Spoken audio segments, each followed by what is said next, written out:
Welcome to Universal Joint Podcast. I'm entertainment writer Jim Hill, and my co-host Dustin Fuhs and I are recording this podcast on Sunday, November 15th, 2020. And Dustin, that kind of makes me sad because a year ago today, we were kicking off our Universal Christmas event at Cabana Bay.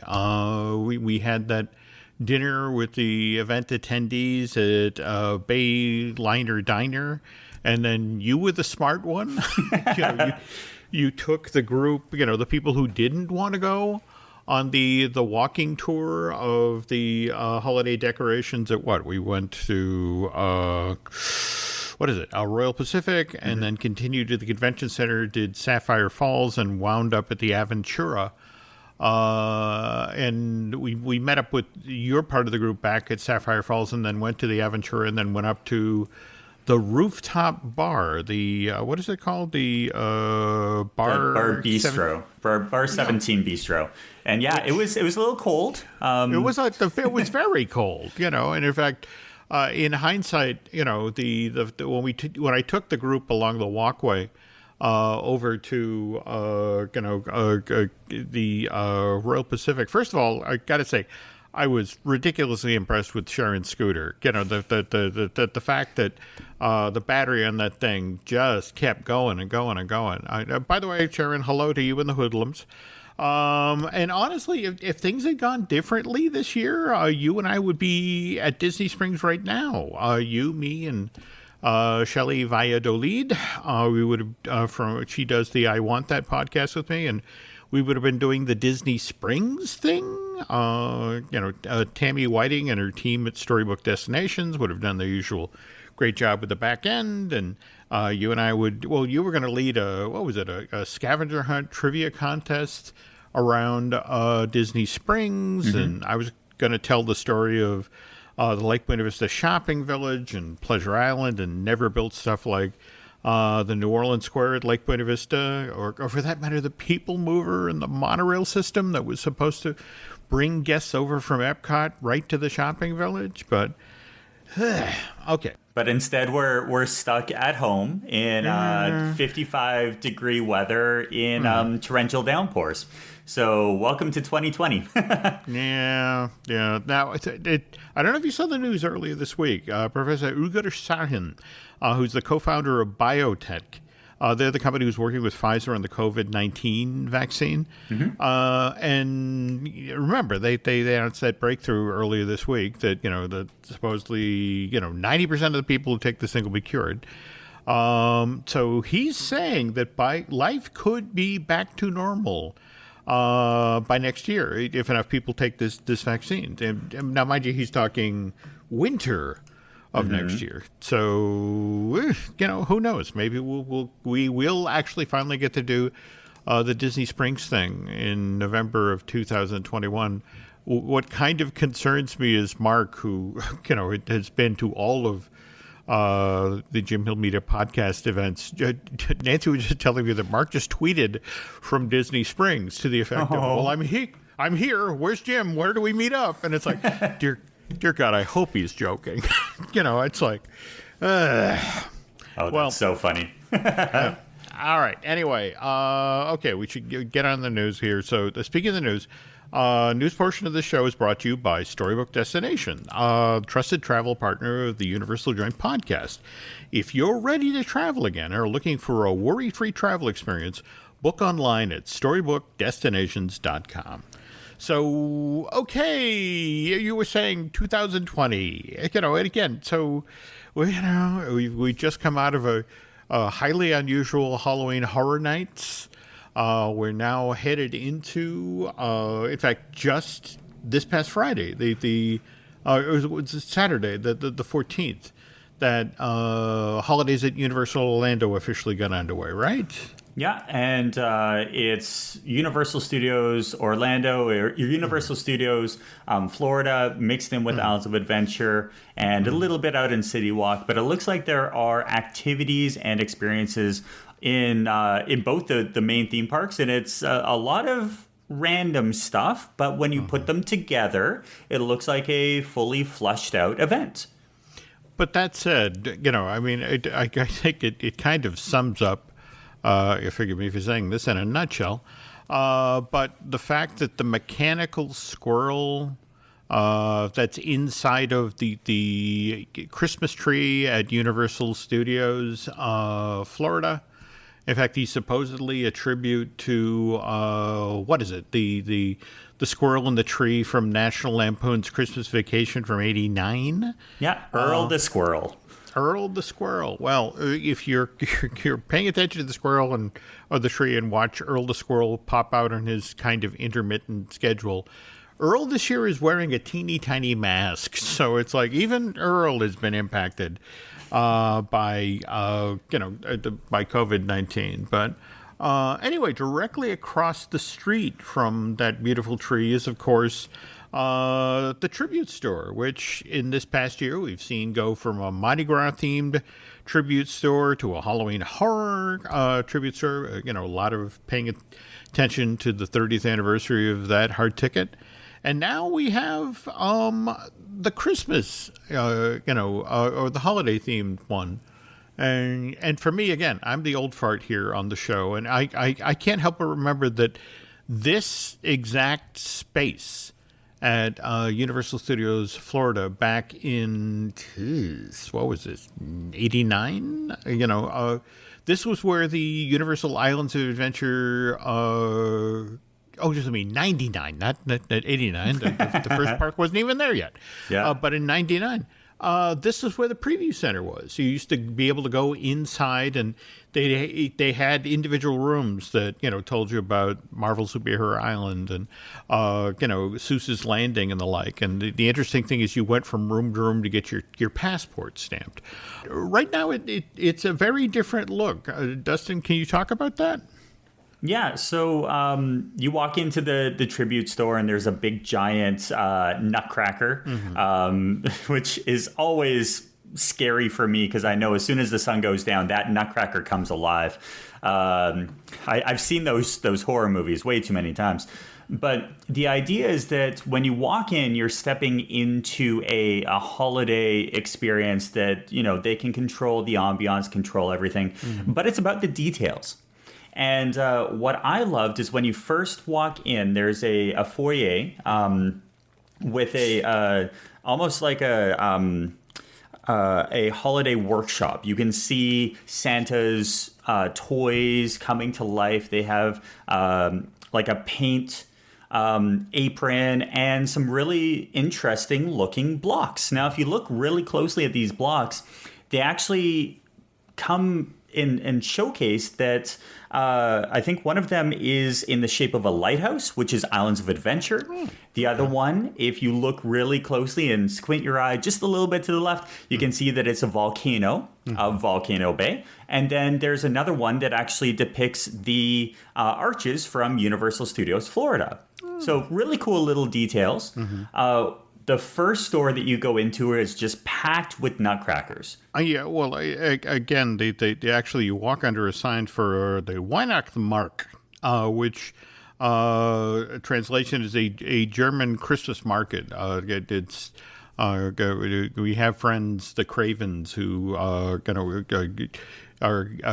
government employees and been over in Germany forever, but they love this time of year because when you go from town to town, each town in Germany has its own holiday market, and they're wonderful. So it's fun to see it, them recreate this, but at the same time, as a baby boomer, the thing that really excited me is I don't know if you watched any of the videos of the walkthrough.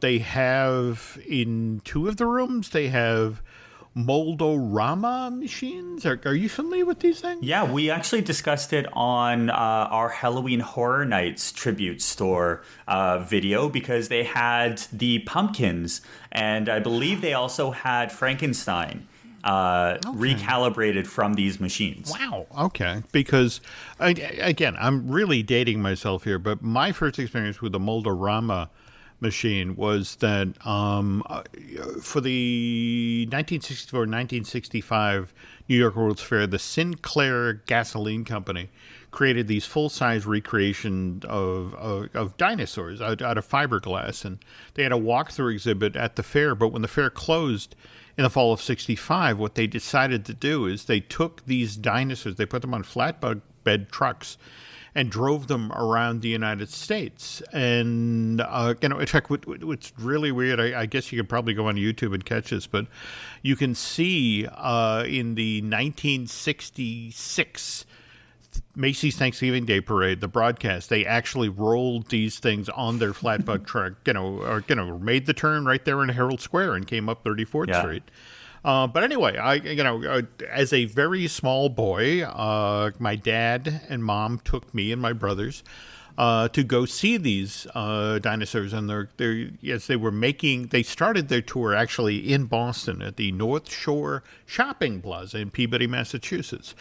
And what I remember is that this was my first encounter with a Mold-O-Rama machine, because the only souvenir you could get was, there was this Mold-O-Rama machine. You threw 2 quarters into it, and a few minutes later, a green, miniature brontosaurus came out, made entirely out of hot wax, the most flimsy substance known to man. I'm fairly certain that the dinosaur did not survive the trip home in the car, which I bring that up because there are nowadays, in order to do the Mold-O-Rama thing, it's $6.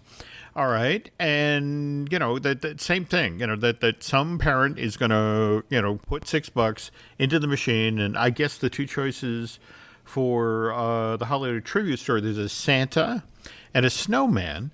And, somebody's going to put this in a suitcase and take it home and open it up, when they get off the plane, and have, several dozen pieces of broken wax. So I'm just saying in advance, if you do this, and, and again, your child is thrilled that you purchased this for them, pack it carefully, put it in a box, or put it on the carrot, whatever it takes to get that thing home. Because again, wax, it's wax, folks. It's not the sturdiest substance known to man. But all right. So anyway, you were walking us through the tribute store. So we move out of the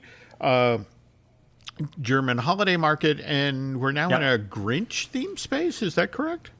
Yeah, everything Grinch. Mm-hmm. So you've got toques, plush shirts, sweaters, and the second Wax-O-Matic. So that's where the Santa one is.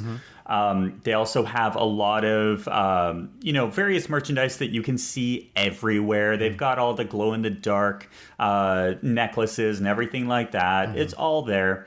And then from there, you take a hallway that's, they've themed it with all of these really cool posters, including the Earl the Squirrel's Holiday Tree Farm. They have one for the Wax-O-Matic machine. They also have the Holiday Tree Hunt. So really kind of a cool way to transition from one to the other. And then you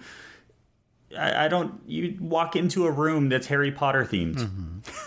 And very interesting stuff there. A lot of house exclusive things like the Gryffindor Keeper short sleeve shirts. Once again, toques, ornaments, stockings, anything you can imagine for the Harry Potter fan. I was honestly surprised in the walkthroughs not to see that.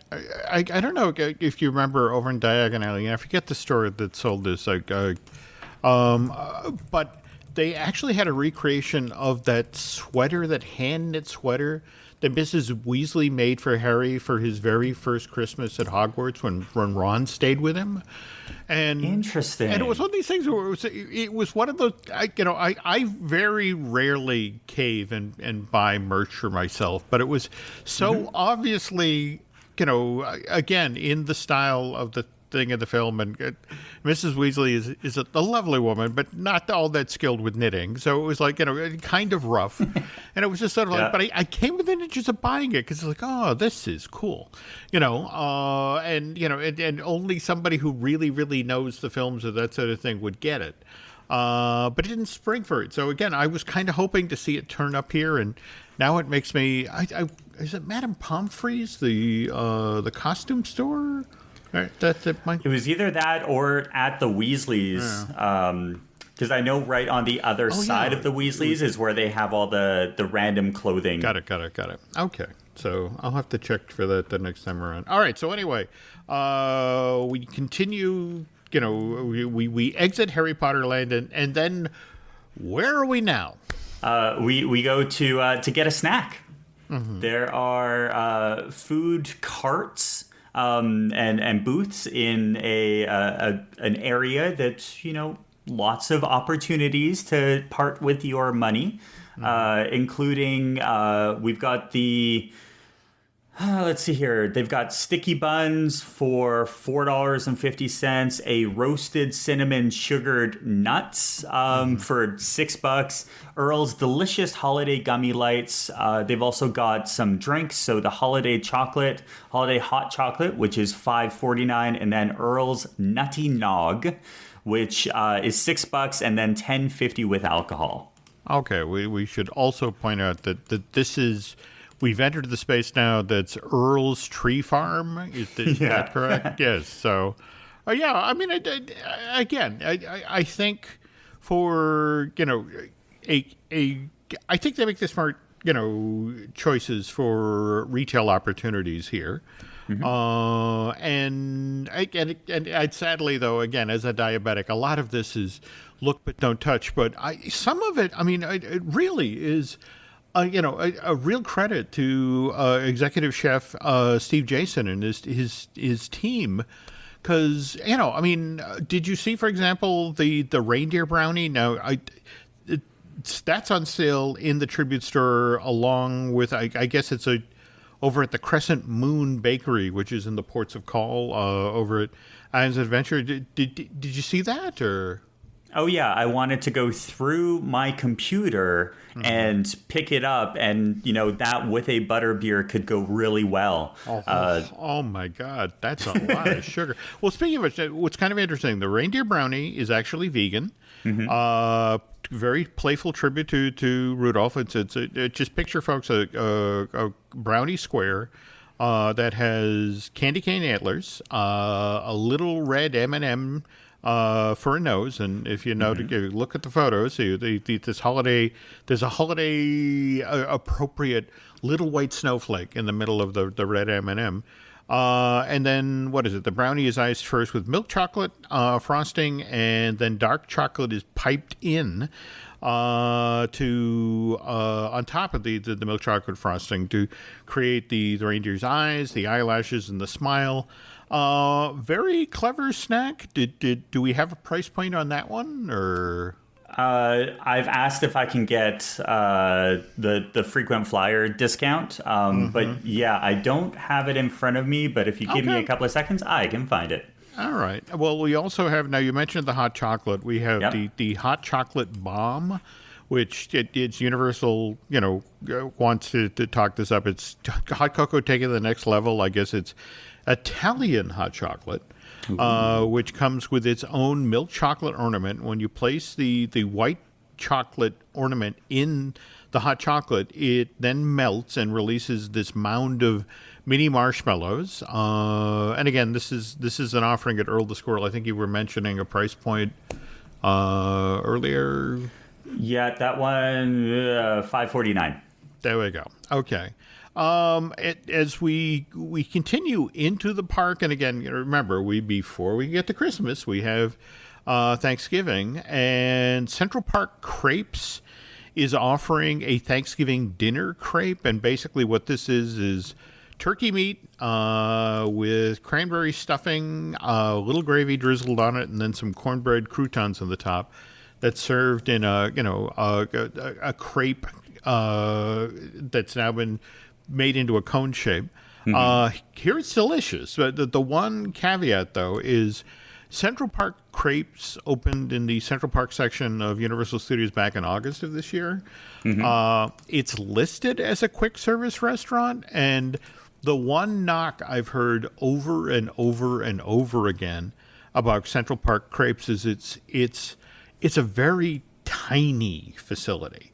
Has an itty bitty kitchen, and and the food is prepared. You step up to the counter and it's like, I want this, and so they prepare it. But it's very slow prep. Okay. So the line moves very slowly. So I mean, it's again, I want to stress great strong flavors, good fresh food, but quick service is probably not the name. How about quality but slow? And anyway, all right. So if we continue out of continue our food tour, if we actually step out of Universal Studio Florida and head across the bridge, our buddies Voodoo Donuts have a few holiday offerings. Did you see the Snowman Donut? No, I haven't. I was more looking at, everything going on inside of the store. Wait, so they've got something that could possibly take out last year's Santa donut? Well, it's kind of along the same line. It's two donuts, each are dipped in vanilla icing. And again, remember the Santa one had a head and a body, a head and a body. So in this case, the head is filled with white chocolate mocha, and the body is filled with chocolate peppermint. And then to accompany that, Voodoo Donuts also has a holiday ornament donut. Comes in two designs. And again, both are dipped in vanilla icing, but then filled with gingerbread cream cheese, which, gingerbread cheesecake, which, I'm kind of having trouble wrapping my head around. And yeah, I still remember us meeting on the last day of the event last year, and what was it, like 8 or 9 o'clock in the morning, and it seemed like a really good idea to have donuts first thing in the morning. And then we showed up, and it was a great idea. But for the rest of the day, I was on a sugar high, starting out the day with that, just the sheer calories. And then, of course, followed up by a butterbeer, because you have to. But wow, it was... honestly, if you want the best experience on your last day in at Universal, just stop in over at Voodoo Donuts. You'll thank me later. Well, now speaking of gingerbread and the gingerbread cheesecake, if we go to the other side of the waterway that separates Universal City Walk from Miles of Adventure and Universal Studios Florida, there is, of course, the Toothsome's Chocolate Emporium and Savory Feast Kitchen, which is known for its over-the-top milkshakes. And for the 2020 holiday season, they're offering a gingerbread shake, which is supposed to, combine classic gingerbread flavor with a twist of chocolate. And it's adorned on the top with a sprinkled covered gingerbread man. So now I want to stress that, again, Holidays at Universal began on November 14th. This year, the holiday season will extend through January 3rd, 2021.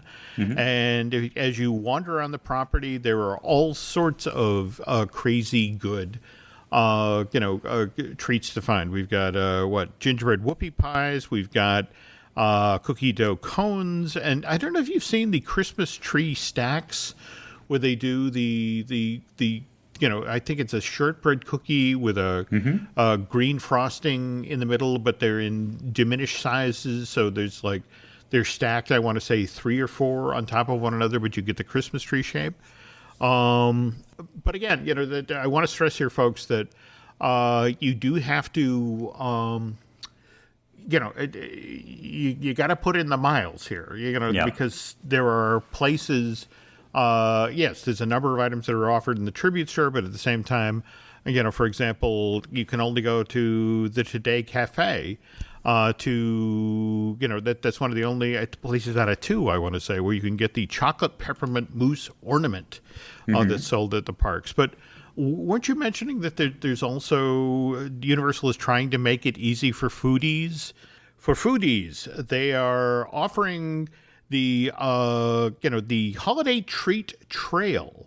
The gimmick is there's a brochure that lists all the specialty foods and beverage menu items that are featured for the holiday season, and tells you which dining venues you have to go to get these things. And evidently, those who purchase all of the qualifying items, and I'm assuming you need to get your map stamped to do this, will then get a special sweet treat at the end, which, again, for those of us diabetics out there, this is kind of a look at but don't touch kind of a thing. Or just, you lead the parade, so to speak. You get the people to the restaurant and then you step back.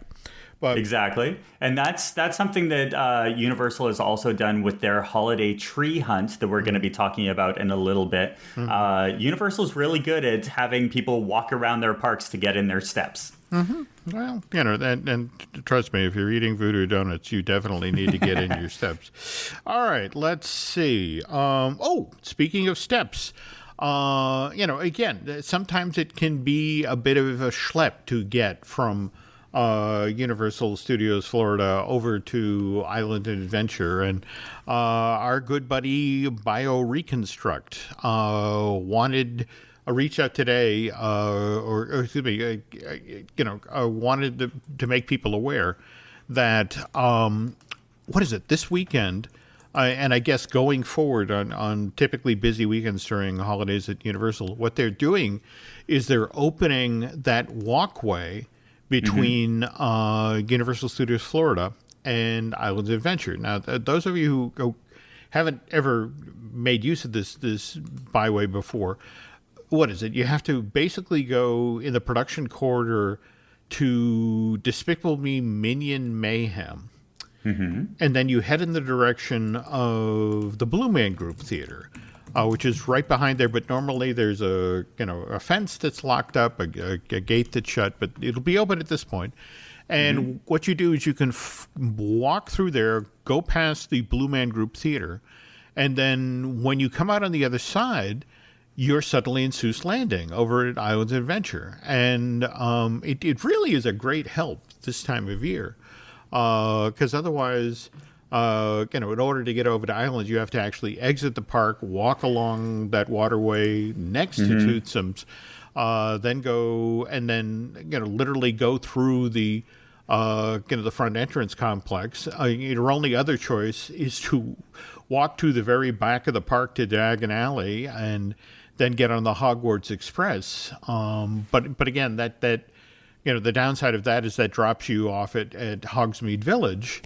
So you're fairly deep in the park, fairly high up. So if you're doing, if you were looking to do Seuss Landing or you're looking to do Marvel Superhero Island, it's a bit of a schlep from there. Yeah, and Hogwarts Express has been very, very difficult to get onto right now. Probably one of the biggest times out there because of the social distancing and all of the cleaning procedures. That. Oh, jeez. So 45 minutes, to jump on a Hogwarts Express, which, by the way, is a very cool show to see. It's only a 15-minute walk to the other side, so always keep that in mind if you are thinking about doing that park hop. Going from Harry Potter to Harry Potter, sometimes you want to do a little bit of a longer adventure. Got it. Oh, speaking of which, we were talking about Seuss's Landing a moment ago. Wanted to issue a quick correction. On our last show, Dustin and I mentioned that the indoor version of the Grinchmas show would be offered this year as part of Holidays at Universal, and that's not the case. Now, mind you, the Who's are out in force in Seuss Landing right now. But again, it's the physically distant version. That they're standing. For example, saw photos early today of two of them standing at the base of the Lorax's. Excuse me, the building that the Onceler lives in, and they were greeting folks from there. And of course, there's a Grinch meet and greet that, in fact, Seth Kabersky, our friend at Turing Plans, covered that experience the other day. Have you seen the videos from this? Apparently, when you go in, you think you're going to have a meet and greet with the Grinch. He's actually your photographer. Oh. And so he's standing behind the camera, and the folks get in front of the green screen or whatever is Universal is doing to provide that experience, and he does his Grinchy thing, and it's absolutely hilarious. If you've ever want to have that really close experience with the Grinch, it's great. Just don't ask him if you can take off your mask. You're gonna get a very Grinchy response. Well, no, it's interesting you bring up the mask. All right, because again, what's fascinating to me is these photos of the Who's that are out for their Whobilation in Seuss Landing, and so again, you have the Universal team members who have been carefully dressed and made up as the Who's, and remember, that half the fun of doing the holidays at Islands Adventure is, the fact that there are, a dozen or more Who's at any one time moving through Seuss Landing, and they all have makeup on that's modeled after, the Jim Carrey, Ron Howard, Grinch film from 2000. But this year, of course, everybody is wearing, a COVID, prevention mask on top of that. And it's just one of these things where it's like, I have to wonder. It's like, do they actually really do the makeup under, that elaborate tiny little nose and those, sort of pushed forward, chin and face? Did they even bother to do that this year? Because, of course, everybody's covered up, wearing the mask. I wonder if they've made masks that already have that prosthetic inside. Oh. And then when they're out there, they would do some sort of a facial glue or something that would make it so the masks wouldn't move when the performers are talking. There's many different things that they can do, but I know that with Halloween Horror Nights this year, they had those types of questions where a lot of the performers are facial performers. They know how to emote. They know how to provide that extra level of being a character. And if you put a mask on, you really have to accentuate all the other aspects. I wonder if that's how they're doing it. I couldn't imagine sitting in a chair for 15 or 20 minutes every day to get a nose put on and then just put the mask on over it. Yeah, I mean, I want to be careful here because it's one of those friend of Mickey situations. I don't want to spoil the fantasy for any small kids or that sort of thing. But if there are any team members out there who want to maybe share a secret or two, I'd love to hear from you. Or just guide us. There we go. That's all we need. Just a guide. Okay. And again, because of this year, 2020, and the coronavirus, we of course lost our Macy's parade. But we have in its place the Universal's Holiday Experience featuring Macy's balloons. And you were just eyeballing some video of that, Dustin. Do you want to talk about this experience? Or Yeah, it looks actually really impressive. You walk into a soundstage at Universal Studios, Florida, and they have basically all of the parade floats, so the balloons, in different spots around the soundstage with holiday music, and you're walking on a carpet that allows everyone to stay socially distanced, and there's garland so you're not going right in front of the balloon, so everyone's being safe and it's very secure. But it looks like they've really gone all out and had all of the mainstays of the regular parade in this soundstage. So we've got the Minions, we've got Madagascar, we've got the Shrek balloons. Obviously, Gingy and Donkey are there. They have the Macy's Star balloon. They've got Nutcracker. And then at the base of all of these major balloons, they've actually brought in characters to have socially distanced selfie opportunities and interactions. So, for example, they have Gru there, they have Puss in Boots, and a little more interesting socially distanced Santa experience. He's wearing a face mask, obviously, because he is a face character. Like he interacts, but they didn't put at least in this version of the video, they haven't mic'd him up. So I think there's an opportunity that maybe they should head over to the Raptor encounter and look at how those characters are being mic'd up for these interactions, and maybe put a mic on Santa, because he's very soft-spoken. He's a joyful guy. But yeah, that's the experience. And for a fan of the parade, you always want to see it offered.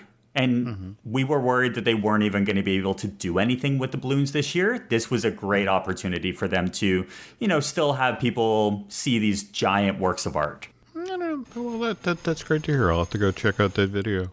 Now, and it's interesting to me to see how they've taken things that they tried for Halloween Horror Night this year and face it again. That COVID made that challenging, and stuff that broke through from that they've since adapted for holidays at Universal Orlando. And in this case, I'm talking about the Scarecrow stock, which was a daytime activity that they offered at the park, where it was you wandered around the park and sought out 13 scarecrows and skeletons, and if you completed, if you were able to mark the card and show that you had done all this, you then got a trick-or-treat bag at the end. So this time around, we have the holiday tree hunt. And what's interesting is they've knocked up the number of, or excuse me, bumped up the number of trees you have to seek out. There's 16 of them now, but the interesting thing is they're not just in the theme parks, they're also in City Walk. So I would imagine this gets you in front of a lot of merch. And if you go to all 16 of the participating locations, and you collect the stamps, at the end of it, you will receive an exclusive holiday tree hunt branded ornament. So you get a trophy there. In the original thing, so it's $9.95 per person to do this. So you pay per brochure. So if you have multiple members of your family who want to do this, who all want an ornament, you're going to have to do multiple brochures. But they give you the gold drawstring bag at the initial purchase of the brochure that'll help you carry that ornament home.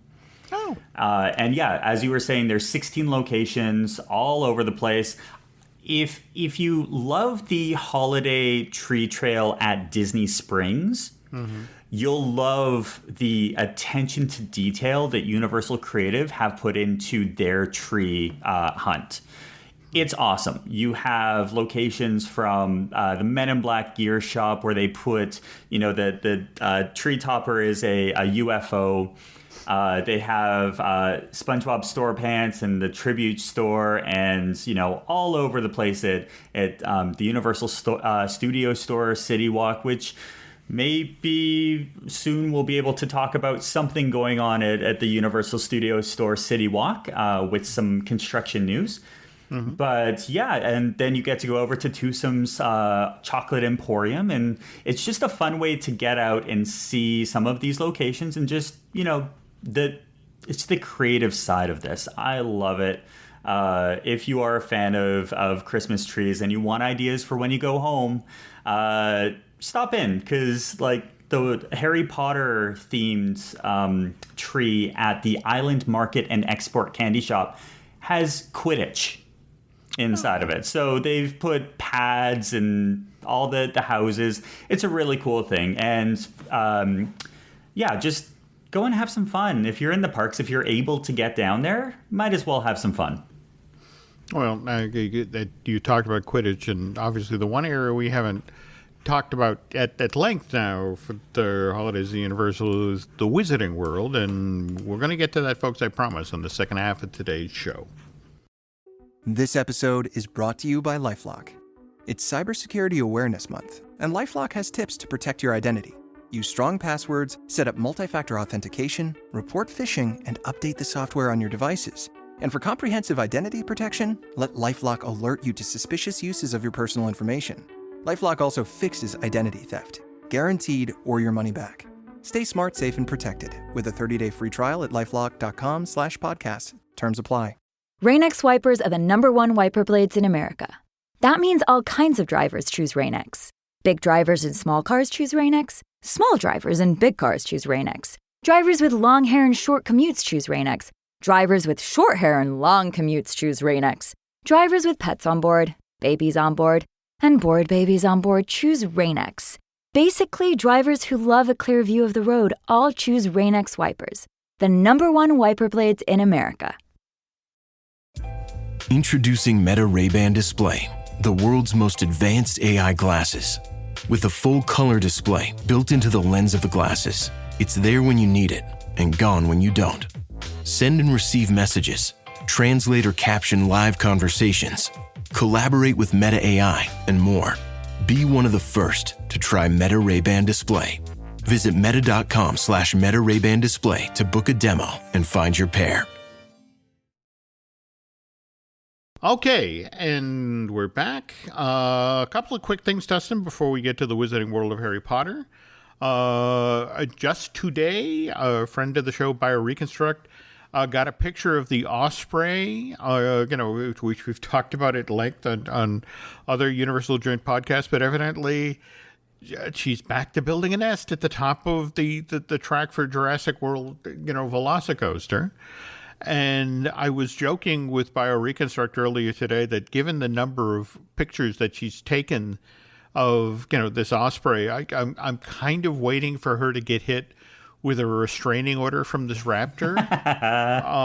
But she, her response was she sent me a pair of photos of the Osprey sitting on a telephone pole in the park, and she looks directly into BioReconstruct's camera. And the way she captioned the photos was in the first image is like, nice camera. And the very next image shows the Osprey flexing a very impressive set of talons. And the caption goes on to say, it'd be a shame if something were to happen to it. So it's like, wow, other thing BioReconstruct wanted to share with our listeners is according to the official Universal Orlando Resort 2-park map, Fast and Furious Supercharged will be reopening on November 21st to help out with the holiday crowds. Kang and Kodos, Twirl and Hurl, which had been shut down earlier this year, so due to, again, the focus, what was the phrase they used? They wanted to make sure people got on the marquee attractions.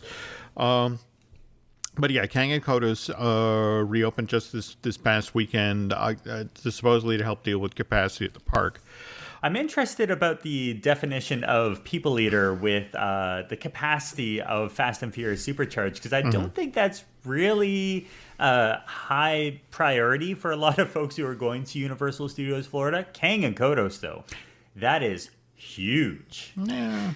Well, speaking of Kang and Kodos, if you stand in Springfield, USA, next to Kang and Kodos and look across, Universal Studios Florida Lagoon, and see the London waterfront, especially after dark. This time of year, it just looks wonderful with all the holiday decorations. And again, if you know the way in and can venture in there, you can get into Diagon Alley, which this time of year, has all of the themed garland and the story appropriate decorations. We are also going to get Celestine Warbeck and the Banshees back. She's returning to do the holiday version of their live show. Likewise, if we go over to Hogsmeade, the Frog Choir will be performing on that sort of Stonehenge-inspired stage at the top of Hogsmeade at the foot of Hogwarts Castle. But at the same time, what's interesting about why these two shows came back is they allow for social distancing. You can put the performers on stage in such a way that they're far enough away from the audience that we don't have to worry about infection, or for that matter, they can restage the show in such a way that the performers themselves don't have to worry about cross-contamination and that sort of thing.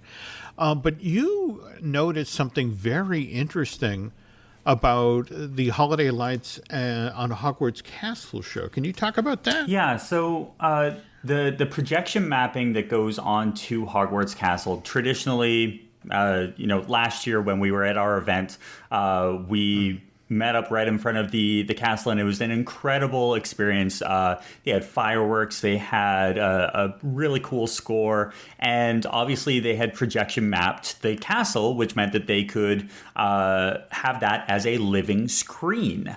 Well, in today's 2020 COVID lifestyle, you don't want folks standing around and looking at something that you can't socially distance. As you said, with the Frog Choir and Celestina Warbat, you can't put,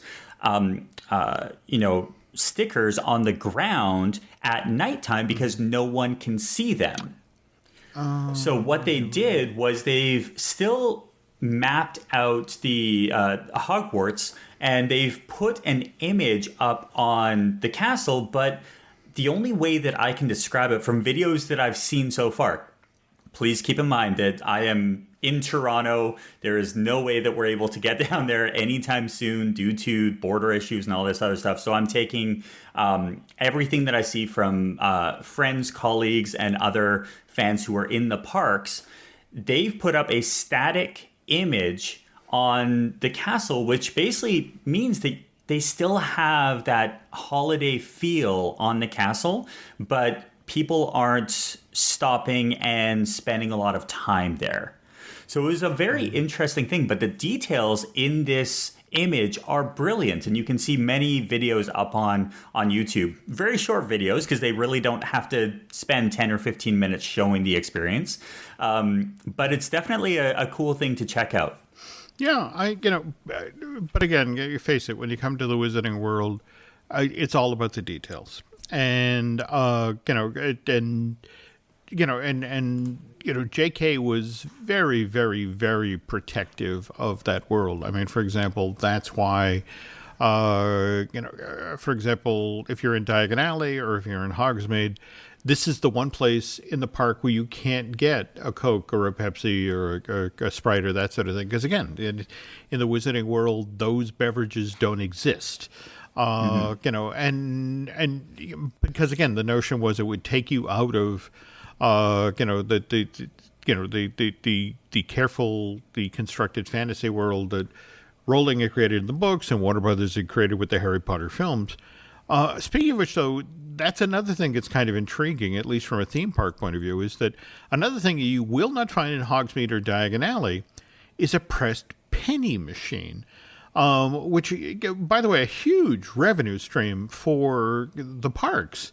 But that said, what's fascinating is that there are no less than 24 Harry Potter-themed pressed pennies that you can get when you're at the Universal Orlando Resort. The thing of it is you have to hunt for the machines because there are 3 of them that do 8 different pennies each. In fact, machine number 1 does, let me get my list here, does the Gryffindor symbol, the Slytherin symbol, the Hufflepuff symbol, the Ravenclaw symbol, and then you get Fluffy, the 3-headed dog, a golden snitch, a Dementor, and Harry's Nimbus 2000. And then machine number 2, you have Harry's other, broom, the Firebolt. You have an image of Dobby the house elf. You have the Hogwarts coat of arms, the sign for platform 9 3/4, the symbol for the Deathly Hallows. You have a sorting hat. You have Harry's wand, and also the sort of the shorthand for Harry, the symbol of the glasses and the lightning bolt scar. And then finally, machine number 3, we have the Nimbus 2001. We have a Hungarian horntail, the dragon that Harry faced in the Triwizard Tournament. We have Hedwig delivering a package, which appears to be yet another broom. We have Fox the Phoenix. We have the Mirror of Erised. We have the Goblet of Fire. And we end with the Golden Egg, which, again, from the Triwizard Tournament. And finally, an image of a dragon hatching from an egg. But again, these press penny machines are not located in the Wizarding World. So, you have to go elsewhere in the park. And, for example, one of them is located in the central store at port of entry in Islands of Adventure. Now, the good news is, a way you can avoid hunting, for these things is CTM, the company that works with Universal Orlando to create these press pennies. They maintain a website, and it can be found at, this is all one word, folks, ctmgroupinc.com/Universal. If you head there, they keep the most up-to-date file about where these machines are, because face it, like for example this time of year when you're changing out displays to bring in holiday merch or that sort of thing, things will get moved around. But you can go right to this again, this site that CTM maintains, and they have maps for the parks, and they'll show you where all of the press penny machines are located. And by the way, they don't just do Harry Potter press pennies. They also do Marvel Superhero Island, Toon Lagoon. There's lots of Shrek. There's lots of Despicable Me. Yep. They've got Transformers. They've got everything. And also, fun fact, when you go to this website, they don't just show you the pennies. They also show you the themed press penny machines. So you can know what you're looking for. That's it, exactly. So, all right. So, okay, folks. So this will be our last show for November of 2020. Next time Dustin and I get together, we'll be recording a show that will go live on December 2nd or thereabouts. So just to give you a heads up about a few things coming in December, on December 15th, we're finally going to get the newest hotel at the Universal Orlando Resort, the Universal Endless Summer Resort at the Dockside Inn and Suites. Second value hotel at the resort. Really, again, intriguing, the $79 per night price point there. Features standard rooms as well as spacious two-room suites. And just 6 days before that, Dustin, do you see this announcement about the how NBC does those live musicals? They've done what was it, The Wiz? They've done Sound of Music, Jesus Christ Superstar, and I want to say Hairspray. Mm-hmm. And I think they did Greatest Showman. Maybe that's me thinking that they're going to do it. No. What they did with Greatest Showman is they actually had the cast live in the middle of Hairspray. Yes. They did an extended musical number there. Well, we've got a brand new one of these live productions coming at us, folks. It's Dr. Seuss's The Grinch, the musical. This is going to star Matthew Morrison of Glee fame. And it will air on December 9th, starting at 8 p.m. Now, what's kind of interesting is it's going to be shot in London at the Troubadour Theatre. The Troubadour Theatre. And while we're talking about things that are produced in the UK, just on the last show, we were talking about Jurassic World Dominion and how they've been battling with COVID and had to shut down and start production and shut down yet again. Well, they finally officially wrapped production last week, Dustin. Still slated to debut in theaters, but again, not till June of 2022. And not that we've had a plethora of good news in this show, folks, but I did want to take a moment to talk about Universal Studios Hollywood, which, since it closed back in March, has laid off 7,000 team members. Oh, wow. And this is largely due to Governor Newsom's theme park reopening guidelines. And I remember on the last show we were talking about how the president of Universal Hollywood was sort of kicking the tires of kind of a Knott's-inspired reopening of the upper lot. So far, Dustin, no news on that. Okay. What's kind of interesting, though, is Six Flags Magic Mountain, again, another major theme park out in Southern California. They just announced that they're going to be reopening, but what they're doing is a drive-through holiday experience, which makes me wonder, that face it, Universal has that amazing, all those sets on the lower lot, and it's like, wouldn't it be cool if, they could get some holiday decorations put together and and create some sort of drive-through experience themselves. I mean, at the very least, finally get some of these team members back to work. Because not to, not to be too bleak here, but Governor Newsom's guidelines, the way they're written right now, Dustin, they're not going to allow Universal Hollywood or Disneyland, for that matter, to reopen till that state is at the tier 4 level with COVID cases, and in that case, that's 100,000 citizens, and right now, Universal Hollywood and Disneyland are sitting at tier 1. Mm-hmm. And, at this rate, the earliest that Disneyland and Universal Studios Hollywood will be able to reopen is summer of 2021. And, again, you just think about the 7,000 Universal Hollywood team members, or for that matter, I want to say there's 28,000 Disneyland cast members that are out of work right now. And I get it. Don't get me wrong. I completely get we are seeing a resurgence in COVID, and, everybody's, concerned right now about that. But there's got to be a way. Yeah. There's just got to be something. So, all right. Anyway, so, obviously, again, people looking for distractions these days. So, where can they find you online, Dustin, these days, so you can then distract? So I'm over at stepstomagic.com, Disney Universal Trip Planning, which is kind of a weird thing to say in today's day and age. But it's just doing a lot of top 10 lists, that kind of thing. I'm over on Instagram and Twitter at Dustin Fuhs and at Steps to Magic. And just like everyone else in the world, I'm just looking for those 8 to 10 friends who want to go and play Among Us and stream that to the millions of folks out there. So that's kind of what we're dealing with up here. Got it. Okay.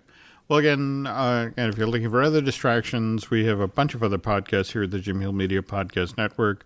We've, of course, got Disney Dish with Len Testa. We've got Marvelous Disney with I Do That with Aaron Adams. That's the news about what's going on the Marvel side of things. We have Fine Tuning with Drew Taylor. Animation news. We have Looking at Lucasfilm, which is about what's going on the Star Wars side of the street. And we were just talking about Shelley Valladolid and the I Want That, which is about Disney merch. We'll be recording a brand new one of those this week. Tell you what, if you could do Dustin and I a favor, if you could head over to iTunes and rate and recommend Universal Joint, that always helps with, extra eyes and ears.